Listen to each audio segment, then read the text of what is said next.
So what do I think of Nola Darling and the 3 men in her life? Well, this video will let you find out.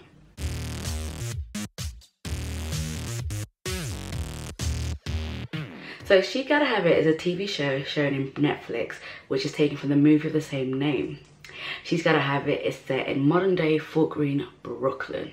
And it's about a 27-year-old young lady called Nola Darling. Wow, what a name for an exquisitely beautiful lady. Nola Darling has 3 men on the go. Yes, not 1, not 2, but 3. 3 men that she's dating at the same time. Nola Darling does not believe in monogamy. Nola Darling does not believe in commitment.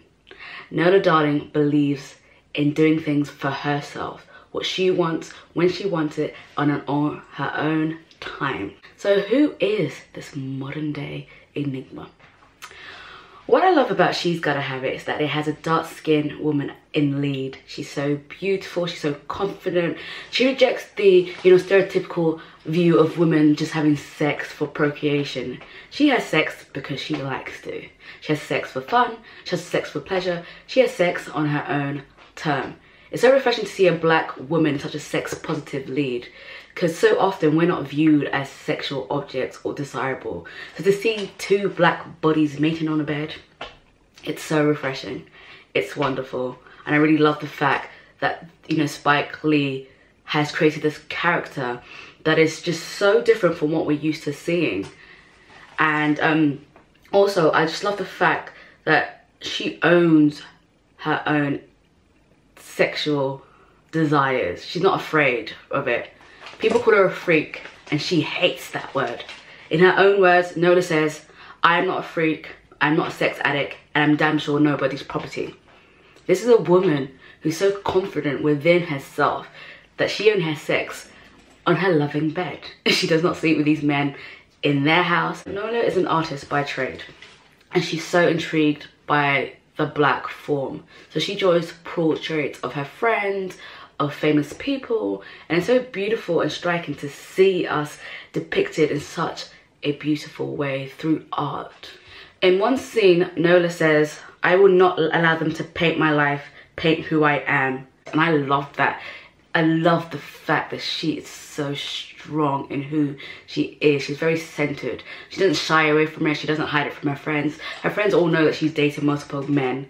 Some of them, don't agree with it, but Nola doesn't care. She is who she is, and she lives her truth. And I really enjoy that about her character. And you know what? A lot more of us should be like that. I don't mean being, polyamorous, but I mean being confident in who we are, in our own truths, and standing by that. So who are the men in Nola's life? So the first guy that we're introduced to in Nola's harem is Jamie Overstreet. Jamie is in his 40s. He is married and he has a son. Now, Jamie's that typical guy who's, his marriage is ending and, he can't leave his wife yet because of the kids and they sort things out. So he has Nola as, I don't know, could you call Nola his side chick? He seems to be very into her, but he seems like he wants to possess her, like he wants to own her. He gets very territorial with her and he's always asking her who's all these other men she's sleeping with. And he just seems like he wants to possess her rather than he truly loves her.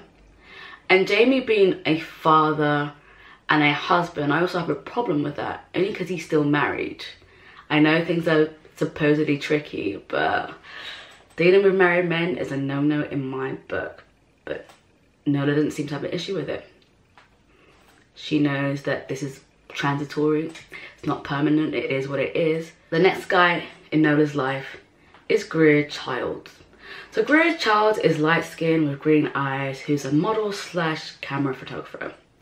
I for one don't like Greer as a character because he's so conceited, narcissistic, self-obsessed.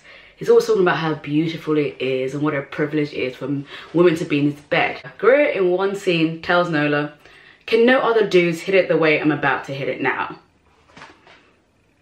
I mean, how conceited can you get? He keeps asking her, am I the best to ever do it to you? I'm the best to hit it. And it's just like, really, if you have to keep telling someone how good you can put it down, it generally means that you're crap. Maybe it's because I just don't like him, but Greer Childs is just so annoyingly smug. Ugh, let's move on. So moving on to my favourite of the three, Mars Blackmon.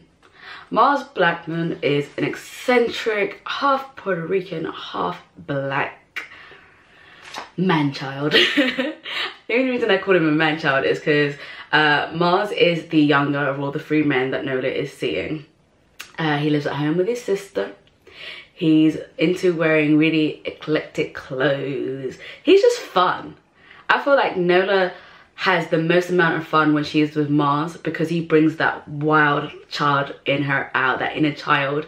He just doesn't take life too seriously. And he's the only one of the trio who really, I think, genuinely cares about her. He's the only one that's shown actually praying for her success. At the Thanksgiving table dinner scene, he's the only one that thanks her as the host. And plus, he's the only one that she tells things to. When Jamie wrote Nola a poem, she recites that back to Mars. When Nola embarked on her secret double life of being a street artist, Mars was the only person she told about it. So that makes me feel like she trusts him above all the others. She can count on him. Whereas the other ones are just a bit flighty, but Mars is dependable. But in some sense, I feel like she uses that against him because she calls on him upon a drop of a hat to do things for her, and she doesn't really reciprocate his feelings because she can tell that he does really care about her deeply. But I do love Mars in the fact he doesn't see her as a possession. He just wants to be with her. Although she has made it clear that she's not about commitment, he still feels like he probably could change her. But I do feel like he's just the best fit for her. Greer and Jamie just want to own her and tame her. Well, he just wants her to be free, to do what she wants to do, to be the artist that she wants to become. So that's why I like Mars. But all in all, I just feel like this series is so on point. The music soundtrack is amazing, and they tell you who's what song is playing in each scene, which I love because then you can just quickly download that on iTunes. Also, I love the fact that this is like a modern day show showing, like I said, black people in such a showing black people in such a different light. We're not used to seeing, like I said, us on TV being sexual beings. So I'm glad that we have that. And also the fact that this woman isn't a monogamous woman is also a good thing. People, you know, not everyone is monogamous. Some people think monogamy is a myth. I remember having a conversation with my friends, and one of my friends doesn't agree with monogamy. She doesn't think it's natural. She feels like we've all just adopted this, you know, this norm, that this is the right way to be. But if we look back in history, people were polygamous as shit. You know? So maybe this is another way of being, and we shouldn't judge people that want to live their life in this way. I mean, I wouldn't necessarily do it, but like I said, it's refreshing to see a woman take such ownership of her sexual liberation, her sexual being. So I do appreciate that. So let me know your thoughts on the show. Do you like it? Do you not? And if so, why? See you next time.